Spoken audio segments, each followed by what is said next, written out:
Now I want to talk to you about ear training. A lot of my students, when they come in, when we're trying to define their range, can't match the pitches that I'm playing on the piano. For example, when I play a note and I ask the student to sing the same note, they sing something else.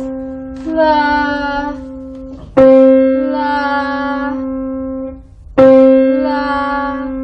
Now most of you can hear that that is not the correct note to sing. La, yang. It's not the same. What we need to do is train our ears to hear the right note and sing the same note. So when I hear this note,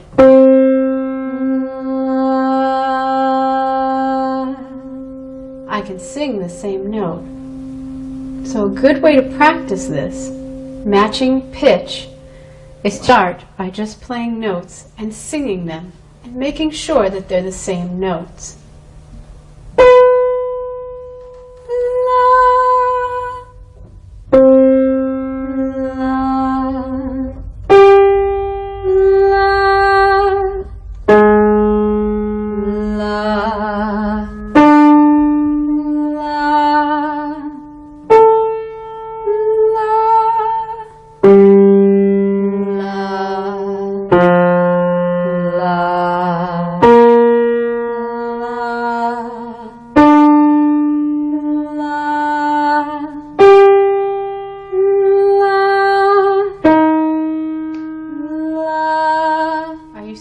Same note that I'm playing.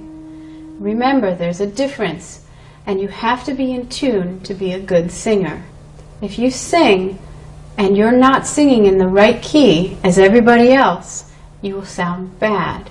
So it's very important to sing the same notes. So this is a very good exercise. The first exercise is matching pitch. The second exercise is understanding what relative pitch versus perfect pitch is. Relative pitch is saying, I'm playing this note. What is the relation to this note? There's a perfect fifth between the two of them. 1, 2, 3, 4, 5. It's relative to the other note.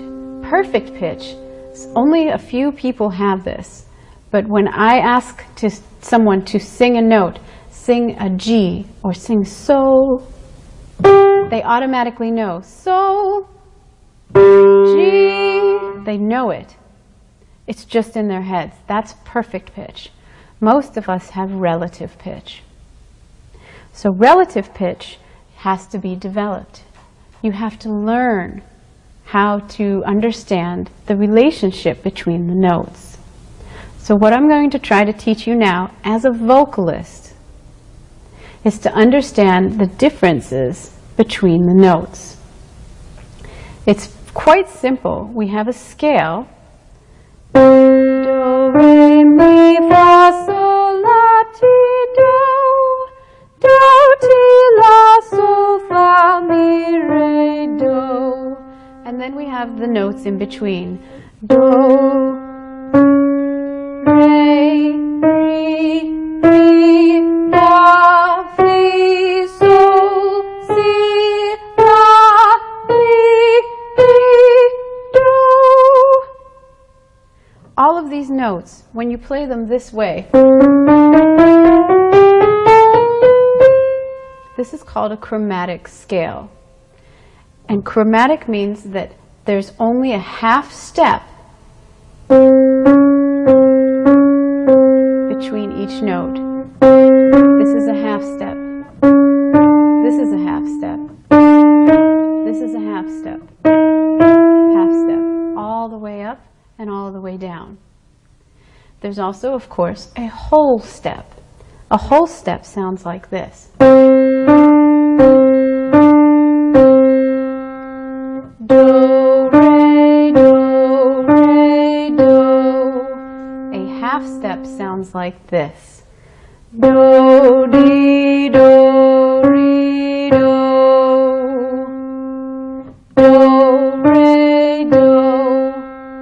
whole step. Do, di, do. Half step. Very important to understand the difference between those two. You should practice these. Singing the scale. Do, re, mi, fa, sol, la, ti, do, do, ti, la, sol, fa, mi, re, do. Of course, you should start where your range starts, wherever that might be. Do, re, mi, fa, sol, la, ti, do, ti, la, sol, fa, mi, re, do. That is a major scale. Now, relative pitch, you have intervals. And the intervals are very important to understand. An interval is this. It's the space between a note. This is a major second. A half step is a minor second. So, major second, minor second. Moving on, minor third. Why do they call it a minor third? Because there's 3 half steps in between this note and this note. Listen. 1, 2, 3. 3 half steps makes a minor third. 4 half steps makes a major third. 3, 4.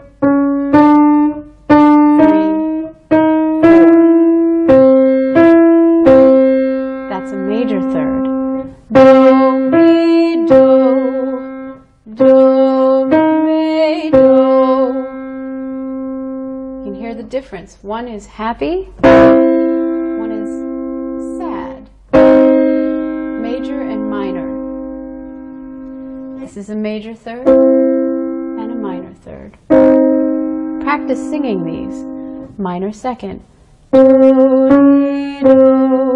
Major second. Do, re, do. Minor third. Do, re, mi, do. And a major third. Do, re, do. And moving on to the perfect fourth. Do, fa, do. Why is this a perfect fourth? How many half steps are in between this note to this note? Let's try. 1 half step, 2 half steps, 3 half steps, 4 half steps, 5 half steps, or 1 major, 2, there's 4, 1, 2, 3, 4, and then you have a perfect fifth. Do, sol, do.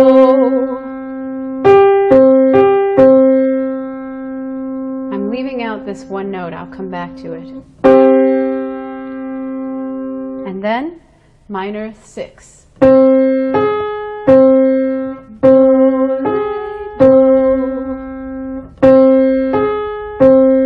Sounds like a siren. And a major 6. Do, la, do, do, la, do.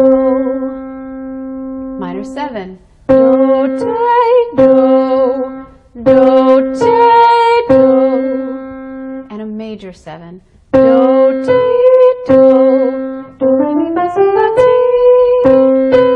That's 7 notes. 1, 2, 3, 4, 5, 6, 7.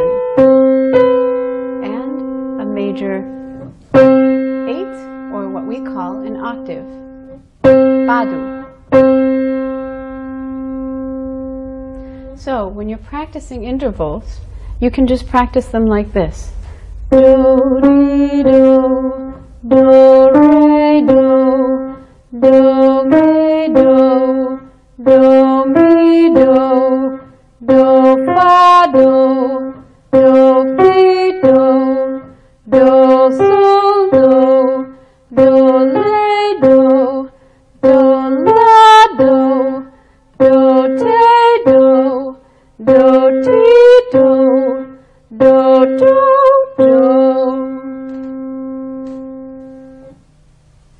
When you do this, you're starting to train your ear. Even if you don't understand it in the beginning, still practice it, because it's going to help you to matching pitches. Work from whatever scale it is that you need to work from, wherever it's comfortable for you.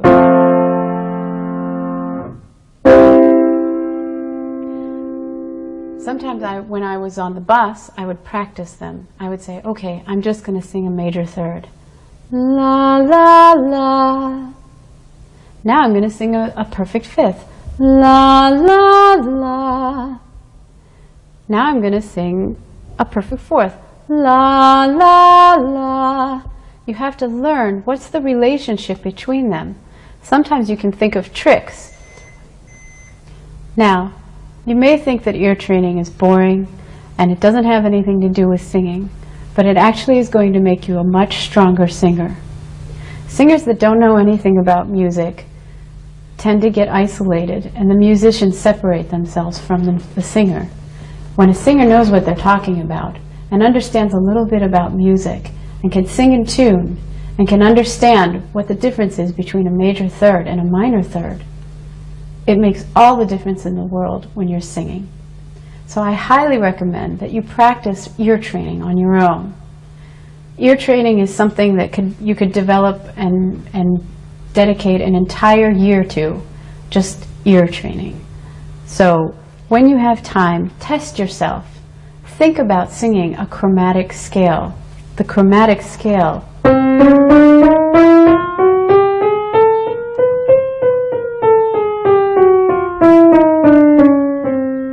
Can you sing that without the piano?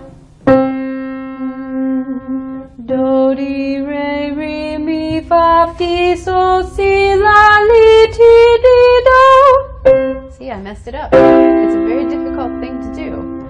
Do, di, re, mi, fa, fi, sol, si, la, li, ti, do.